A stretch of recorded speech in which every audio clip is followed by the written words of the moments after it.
pointing at his face, but he's got a good post. Uh-oh, that's good. That's a dangerous dude once he gets that stop.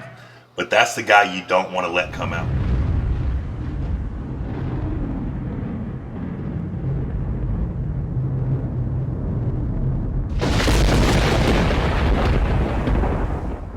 What's up, everyone? Monster Michael Todd here, and we are not in the Monster Factory. We're about to do a little recon on my next opponent, GENADI KVIKVINIA, and to find a match I have to go all the way back to 2018 against Dave Chaffee. Now, he may not be the same guy as he was then, but let's see what I can find out.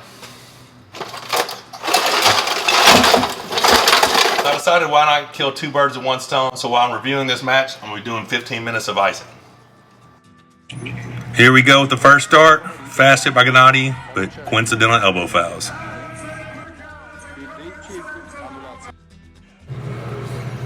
Alright, so we're closing up Dave's hand. Looking strong. Another good hit by GENADI. Slip. Now let's see what happens in the strap. So far, GENADI's hit pretty hard on go both matches. Let's see if the strap changes that. Close up GENADI's hand. Here we go. Dave looks strong in the setup. Took control straight to the pad. Alright, so what I saw from that first match is a strong hand in the setup and a good strap. It negates GENADI's offensive surge on the go. So it got him kind of defensive, kind of slower. So that's definitely one thing I can take away from that. Alright, so we're back in the referee's grip. Closing Dave first. About to close GENADI. Got a movement foul on Dave Chaffee, curling his wrist. Referee's grip. Okay, so GENADI didn't have an offensive surge on that one. His hand collapsed. Now we're in the strap. Dave cracks his wrist over. GENADI holds. Another good win by Dave. All right, so that's match 2, and Dave's up 2-0. Now I'm going to talk about this a little bit. Prior to this match, I've heard that GENADI had a wrist injury. So much so that PAL actually contacted me and asked me to step in for GENADI to pull Dave. I knew with the 2019 WL season coming up that Dave would probably be my next opponent, so I wasn't able to take the match. But watching this, you can see his wrist is a little susceptible. Let's see what happens in round 3. Back to the referee's grip. Let's see how it goes. Oh, that's a pretty good stop by GENADI. Actually, oh, okay, so he gets an intentional slip call.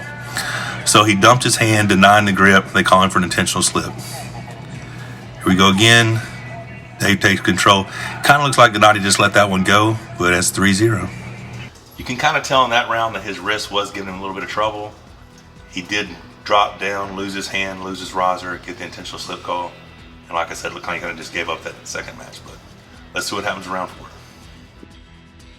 All right, looks like they're going to get the grip. Boom.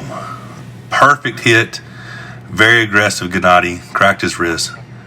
Now we're in the strap.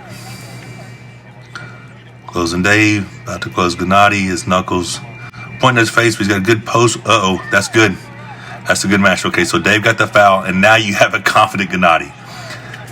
That's a dangerous dude. Once he gets that stop, that's when he starts talking shit. All right, so we got one foul on Dave. About to start this thing again. Let's see what happens. GENADI's looking good. Hand strong.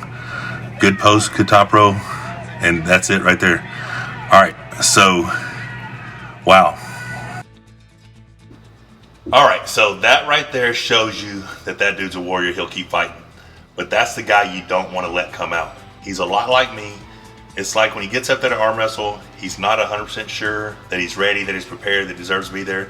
But as soon as that match stops and he gets a sticking point, the dude loses his shit. He becomes a different guy. You do not want a confident GENADI KVIKVINIA across the table from you. So that's one thing I have to not let happen, is let that dude get in the match at all. All right, round 5. Back to referee's grip. Yeah, GENADI just does not get as good of a start in the referee's grip. That round 4 had a great start. All right, we're back in the straps, closing up. Dave's knuckles are high. Wrist is straight. Here we go, close them up. Straight to the pad. That's exactly what you have to do with GENADI. You cannot let that dude stay in the match. All right, so round 5 was very interesting. It became a 4-1 at that point to Dave. But after that 4th round, you really thought the tides might be turning. He got a really good stop on Dave twice. Dave fouled out, but Dave made the right adjustment and went straight to him. That's what you have to do. You cannot let this guy get in the match, because if he does, he will fight till the end. Here we go, final round. Gennady looked perfect hit by Gennady, but it did look like Dave went ahead and let that go. He knew he had to win. Great match for both guys. All right, so I know that video is from 2018, but it's the most recent match that I could look at. I know he's done some really cool stuff in the gym, and he's had some really good practices with Levon and Irakli, which we will analyze those in a later video. But I'm finishing up my 15 minutes in the ice. I'm gonna pull my arm out, dry it off, do some really hard rubbing down with some icy hot or something like that, wrap it up in a towel for about 20 minutes, and have a brand new arm. Don't forget to subscribe, click the bell for notifications.